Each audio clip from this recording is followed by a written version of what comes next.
Mutya abaagalwa abalungi abeekuumira ku Fenga Faith 256 singa wamwe nga bulijjo nkomyewo ate nate. Olwaleero njagala kwogera ku kinno. Olwaleero njagala kwogera ku kwezina kw'omutuntu.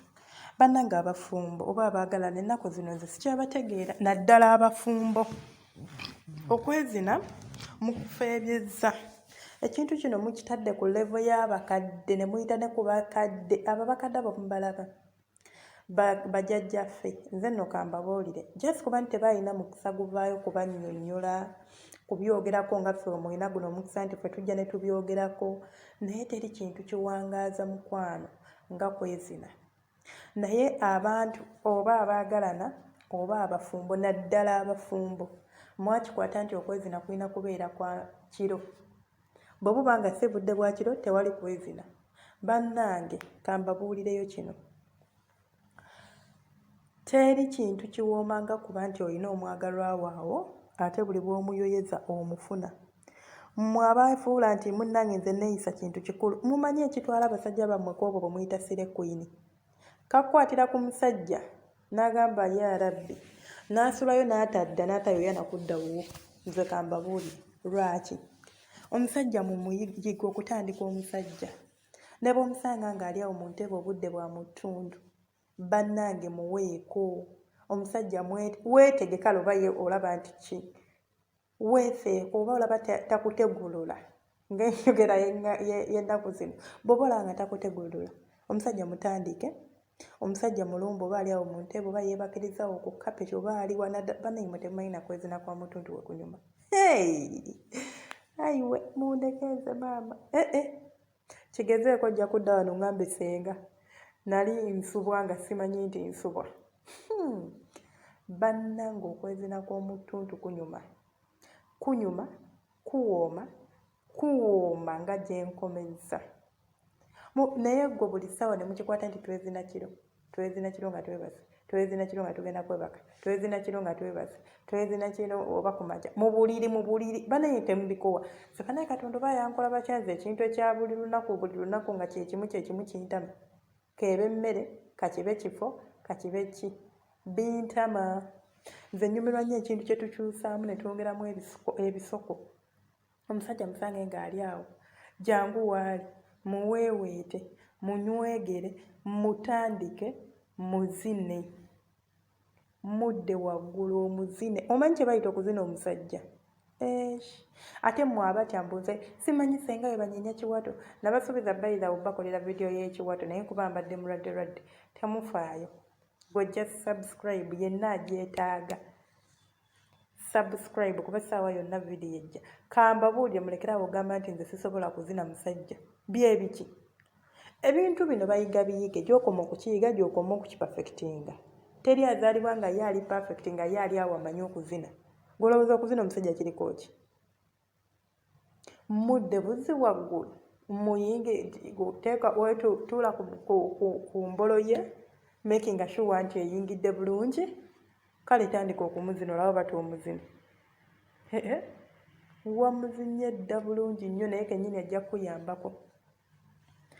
Womuba mbadde temukikolangako osobola mugamba bebi nina kyenjagala tugezese oba hani nina kyenjagala tugezese oba mwami nina kyenjagala tugezese naye sikikolangako so that tabeera so disappointed gamba yii okitegeera so muweeko kahindi sikikolangako naye njagala tukigezese olabe kikola kitya kinavaayo bulungi oba tekiveeyo leero bwe kigaana n'enkya kiddemu. Omusajja muzine ate siwabeera olubugumu olw'omutuntu akabugumu kabaakeko mutuuya ne mugende mu kiyigo okunaaba oba agende ye bw'oba asituse mbw agenda olaba tasituka mugaye bebi tugende tunaabe.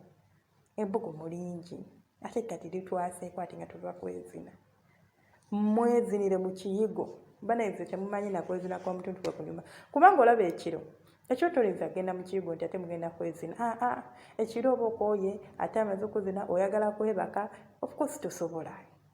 Temusobola binyumirwa nga bya misana nga bya mutuntu.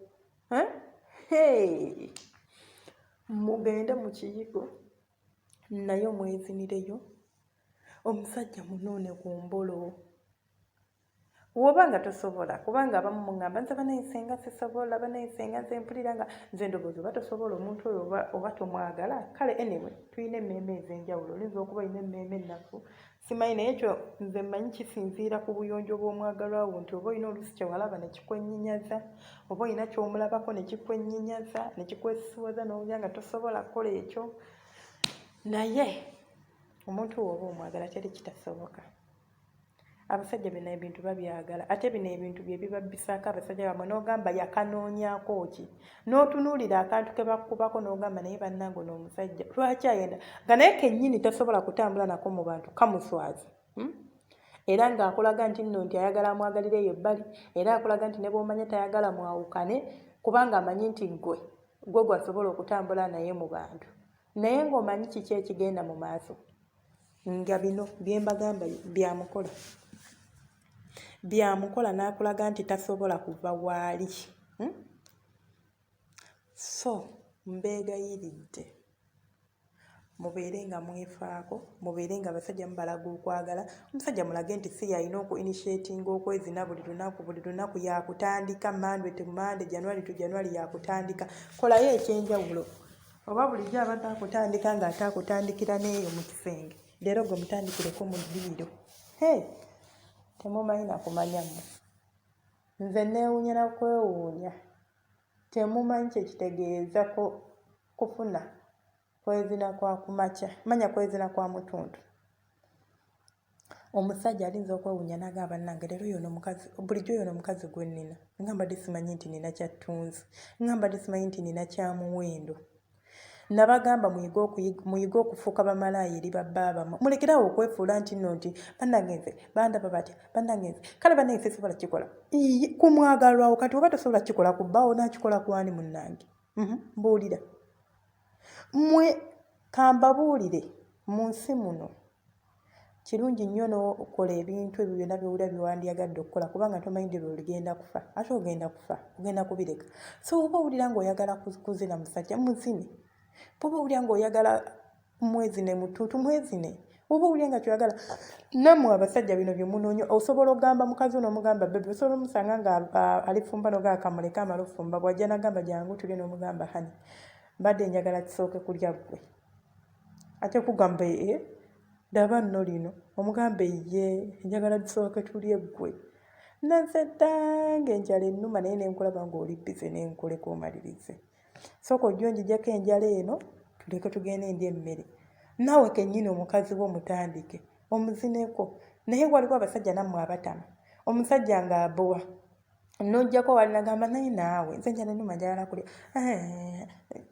okitegeera ate mu abasajja bawuza audio zange omukazi bw'akwekolezangako tolowooza nti nno nti oba aba desperate oba abeera atya kubanga oyagala abikolere kwani kambuuze oyagala abikolere ku mulala si gwe bbaawe omukazi bw'ajjanga n'akulaga nti kino kipya oba kiri bannange kya appreciating kya embracing omukwano bwe gutyo bwe gunyuma munzikirize leero nkome wano eno mbadde Senga Faith nga bulijjo Senga Faith 256 video eno oba audio eno woba ogisanze wonna manye bevudde ku Senga Faith 256 jangu subscribinge olikinge okomentinge gwalina kyoyagala twogereko teweerabira commentinga awo wansi mu comment section ongambe Senga njagala kwogera ku kino alina kyoyagala okumbuuza privately osobola okungamba enamba yange nja kuba ngibawa butereevu mujja kuba oba osobola okugifuna era oba osobola okwogera nange kyonna kyoba oyogedde nange kisigala wakati wange naawe teri gyojja kiwulira kubanga olinza n'obutandabako maaso ku maaso kale munzikirize enkome wano mukama abankuumire mubeere bulungi temujjanga okwo baagala nnyo mwebale kumpagira abakadde mwebale kwekuumirako ate mmwe abapya nammwe mwebale kubeera nga mujja ne mutewegattako banaye musubwa gwabeeraawo ng'oviewinga video zange nga tosubscribinga osubwa musubscribinge tukule ate banaye mbegayidde mulabe obulango buno obulango bwe buvaamu ssente zisupportinga channel eno naye temwagala okulaba bulango channel yaffe egenda kubeera ng'eri awo tetulina gundi tetusobola gisupportinga kino kyokka kye mbasaba munkwere kulaba bulango teri kirala nze mbawe waabwe